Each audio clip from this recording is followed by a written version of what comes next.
Alright, hello everyone, it's Chris Shelley, and this is our ARCA race at Homestead. Stop 1 of qualifying coming through here.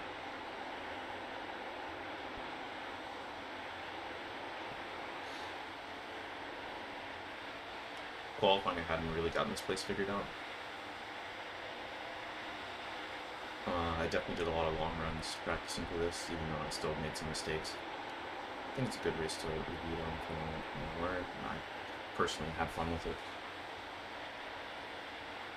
Here we are, white flag. This is the money lap right here. So the first lap was 33.8.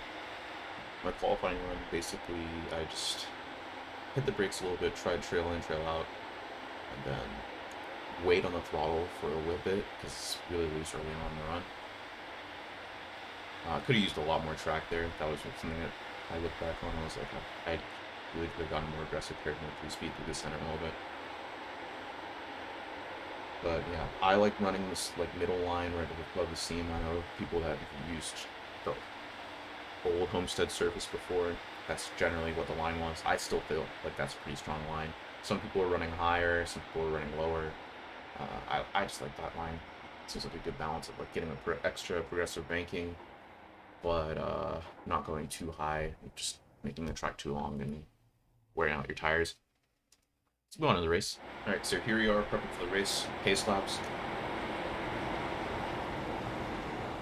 Main game plan, main race plan for this was just try to save tires the first 10 laps. I was really just trying to take it easy, make sure I stay in touch with the leader, don't lose them, and then probably after about 10 laps we start to go our full 100% pace.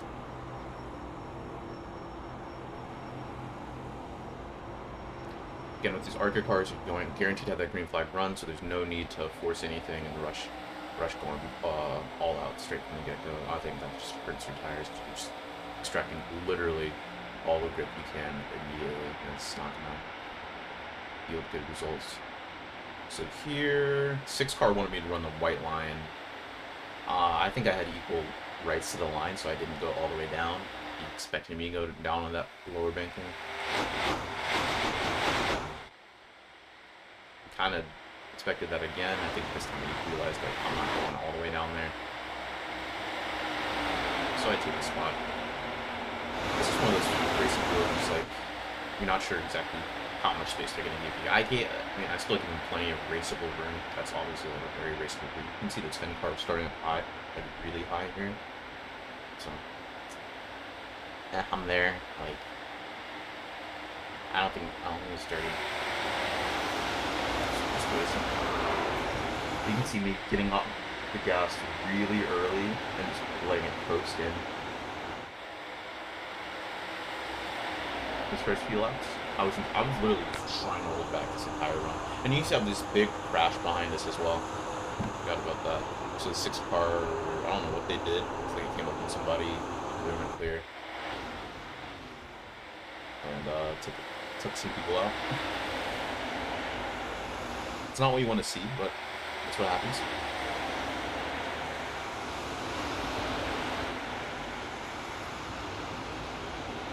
So yeah, and then this is sort of how the race ended up shaking out. So by lap 3, basically, we're looking at the 10 car, me, the 3, and the 1 car behind me.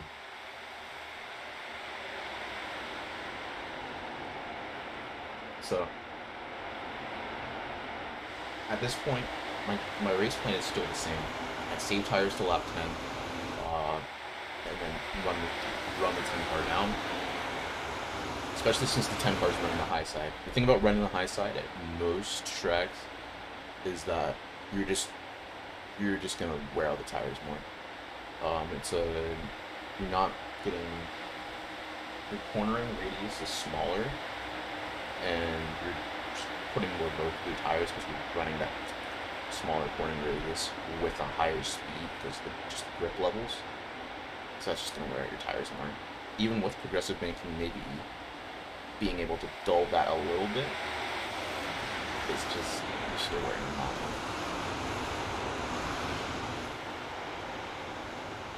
That's why I don't try to. I tried this entire race to not go very far up. Kind of just I ran the bottom most of it, or at least ran that low middle line right here, pretty close to the seam. It probably would have been faster to be right on the seam. I noticed there seems to be a lot of these tracks seems like it's just the ideal spot. You get right down in the bottom of the seam. I wasn't quite doing that as well as I could have.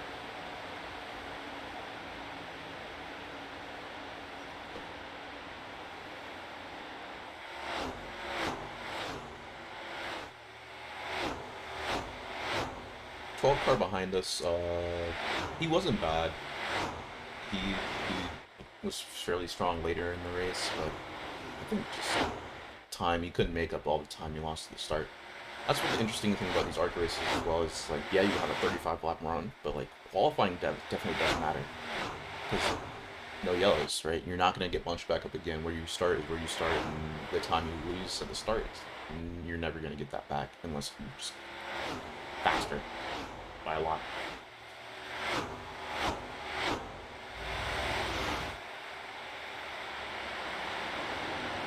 So now lap 8, I'm starting to push it a little bit, so I'll drive in a little bit harder, use a little bit of brake, just drag the brake a little bit.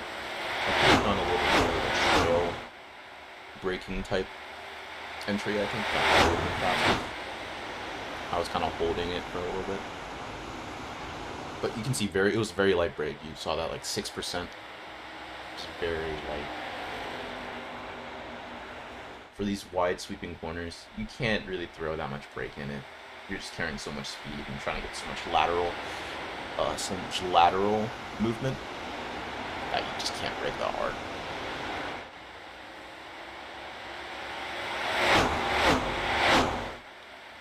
I think you start losing grip once you get probably like 15%. And if you're doing 15%, you have to enter pretty straight.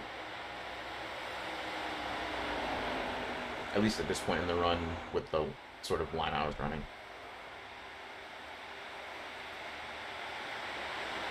So lap 10 is here. Notice he's running, the 10 car is still running right up on the high side. He's running along that second main seam. So that's where the banking has stepped up to 20 degrees. And that seemed like a fairly strong line. And you get even closer in the center of the corner, looks like, to get some wall arrow. Assist, so the pressure building up between your right side of your car and the wall will help you turn a little as well. But I still think my line was solid. I saw the one car as well using the gear for. And this is a fun track because you can basically every line all the way over to the wall, especially with the marbles being clean, right? Yeah, there's not a whole lot of rubber that gets put down up there at the very top, but being able to keep that momentum up and just keep that grip. It's really strong. So now we're crunching in on each other, right? One car's catching me, I'm catching the 10 car. We've still got half a track, lap traffic. Except for some guys looks like had come into the pits, so I might correct it on that one. Oh, we're running this guy down. Weak. And take a look at my line here.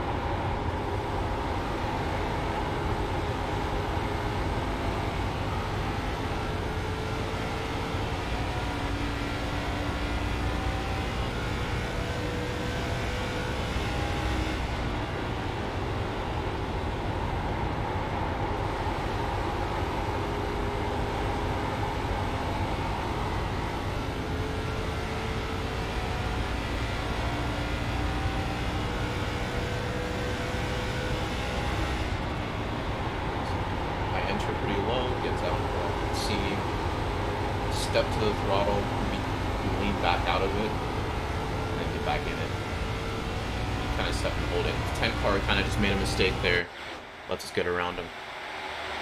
And boom, we're into the lead. And the 10 car just kept slipping back, further back and further back, and that's because he just ran the top from the start. My personal opinion on running the top, especially at the very start of the race, is just never do it, just because that is literally the most load you can ever put through those tires, is running the very top at the very start of the run. Just logically speaking, you're running the grippiest part with the smallest radius, with not the smallest radius, but like the smallest competitive radius, like competitive line, the smallest radius, turn radius. It's just so much load. And yeah, he was fast. You could tell he was fast. Like, definitely punching above what the iRacing system expected him to at the start of that race. So it can get you some speed. The problem is, where's your tires? Where's your tires? Real bad.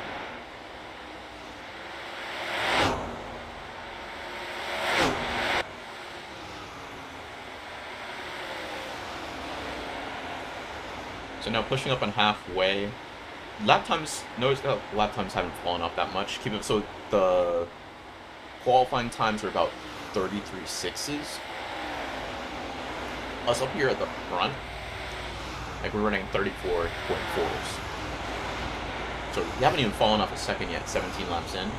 A couple of reasons for that. You can look at the track temp not being super high. You can also look at, well, my best lap wasn't even lower than a 33.8. So already it's like, and I'm sure the 10 car wasn't even going full out, right?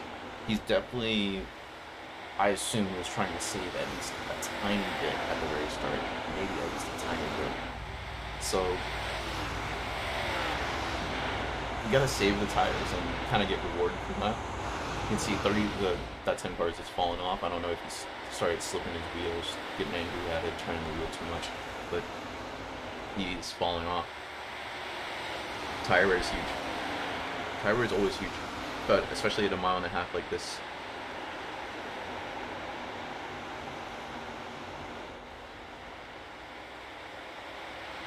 Now, these races are not, for fixed races, you have to consider like a mile and a half, 35 laps. It's not a short amount of time. It's a lot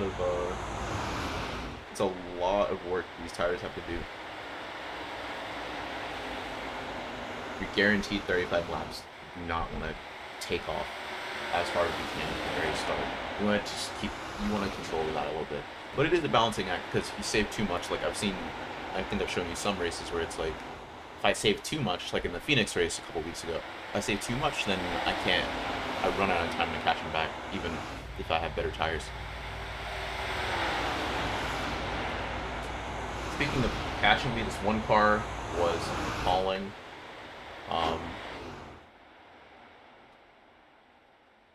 And I was getting chased down by him the last half of the race.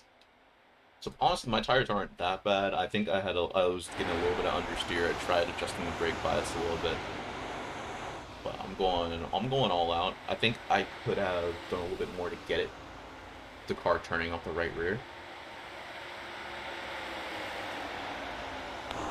But it was tough. A lot of understeer. He's running the high side to get the clean air, and I'm gonna be honest, heading into the race, I didn't expect it to be this multi-groove. I didn't expect the high side to be that strong at this point in the race. So I was struggling. I think my reasons for not considering that were, I only did 10 lap runs, and when you think about it that way, your RPMs are not going down that low, but it's like the run goes on, keeping up that speed is going to be more important, right? It's not like, even when you compare it to like normal 9.5s, just the power curve effect is different. Their corner speeds are actually fairly low for a mile and a half. You see we're pushing, like, I'm running the bottom, I'm getting like down to 140 in the middle of the corner. See here, 140 in the middle of the corner. RPMs are super low.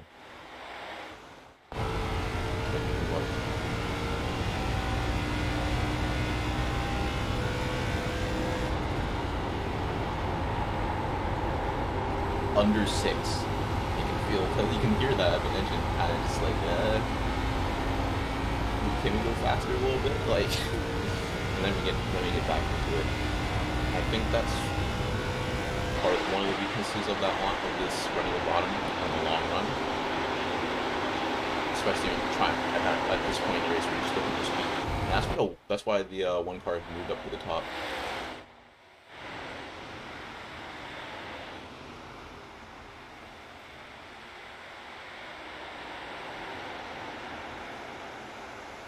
Here I try sticking up a little bit.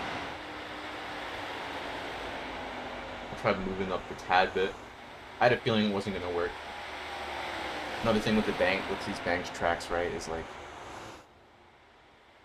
when you have the stepped banking where it goes from 18 to 19 to 20, like here, you don't want to be in the middle or the top of the 19. At that point, you want to move up to the 20, so you want to go even higher. So running like the top of that middle move is not going to work. It's kind of just no man's land. So I did pull out a little bit. I think the one car tried running the very bottom and it didn't really work out for him. I think these ARCA cars getting wound up, getting that momentum up, keeping that momentum up. And again, the speeds, quarter speeds, are getting lower and lower and lower as the race goes on. So as this goes on, like the raw straightaway speed I can pull out and the amount of power I can put out, like down the straights, is getting worse and worse because I'm getting those RPMs lower and lower.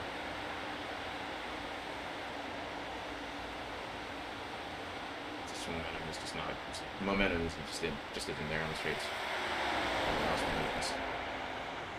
So definitely I would recommend, if you're seeing this, if you're looking at it later on Homestead week, practice the high side too. Practice the high side. I think the middle, like this line I'm running, is good for the early on, but then as you go later in the race, like just run high. Just run high. And at this point, I'm also just understeering very badly. I can't make that front end stick in earlier on in the corner. And one car just starts capitalizing on that. If I can't roll that middle and entry center, then he's just going to kill me on exit speed-wise. So it's rough. It's rough. Definitely still have a lot of rear tire left. My tire wear was 78, 83, or 77, 83, something like that. So 77 on the right front, 78 on the right front, something like that. And it was 83 on the right rear, I remember that. Which is not ideal. You want to be using about the same if it's a fairly balanced car. Like this with this setup, I think you want to be using about the same. It's going to vary a bit depending on your driving style, of course, though. It's the one running the very bottom. And honestly, whatever he's doing at this point, he's just faster than me. Because of that, I can't really get that angle. So now I'm just hoping, okay, he's faster than me, but my hope is that he's not faster enough to make the pass on me. So racecraft-wise, as long as he doesn't get alongside me by corner or exit, I can still slide up in front of him. The outside line doesn't provide him any favors. That might be part of the reason why he's looking on the inside and finding a lot of grip there. You also have to consider, like, the track temp is heating up without any sun. So this is just tires heating up the track, right? We started out with, like I believe 79 degrees, maybe 80. Now it's up to 81.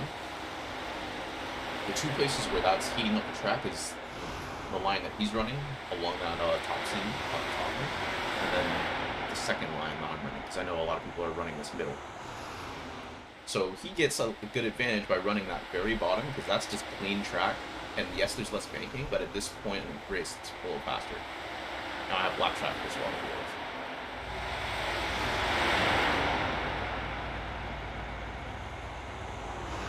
Here he shoots up to the outside, sort of heavy diamonds the corner, makes it stick with a wall arrow. I was just amazed that he even made that stick with the outside, to be honest. And then we were 3 wide, and this was rough, right? I think this was one of my major area where I made a mistake is that I should have tried to get onto that seam on corner entry, I think, and I just didn't. So I lost some speed. And then here he kind of cheesing me a little bit. It's not dirty, but he did take me by surprise by flicking out like that on corner entry. I didn't want to like collide with him, so I gave him a little more space. That was kind of just the I'm not sure if it was a mind games thing, if it was an accident. I don't think it was an accident. He's the number one driver in this race, so I think he knows what he's doing. It's fine though. We didn't touch no harm, no foul, I guess. He was faster anyway. I can't really complain. I think figuring out the line I was going to run and also just figuring out the tire balance as well. So to talk about the tire balance a little bit more, because I've been talking about it basically all this entire race, but and some of my more experienced viewers with iRacing and just will probably know that once your bounce swings one way, it's just gonna get worse and worse. Right? When your right front cannot stick, you're not gonna be able to get the slip angle in the right rear to get grip out of the right rear and use it to counteract that. So when the understeer condition starts, the only way you can correct that from tire wear is to is to save that right front more, and then use the save the right front and then use the right rear. But you can't do that if you can't get the car sideways. It's a little bit easier with worn out right rear, right? Because you can just back off the throttle. You'll still lose time, but you can at least get the car sideways because the rear isn't sticking and you're controlling the front slip. Doesn't work that way for the other one, so it's really tough to have that tight position. So here I'm trying this bottom line, and I think I wrapped the seam a little bit better and I gained a decent chunk of time, but it's already too late. Made some there's some slight improvements that I made while handling the lap traffic, and I think there's some ways I could have driven better just with running the high line. Either way, second place finish, solid run. It's a finish we'll take for sure. Can't complain about it. Plus 30 I rating. Overall, very fun race. Definitely glad I queued up for it. And learned a lot more about just running these multiple grooves, saving tires. It's always fun to learn about that. So, thanks for watching. I'm Chris Shelley. See y'all later.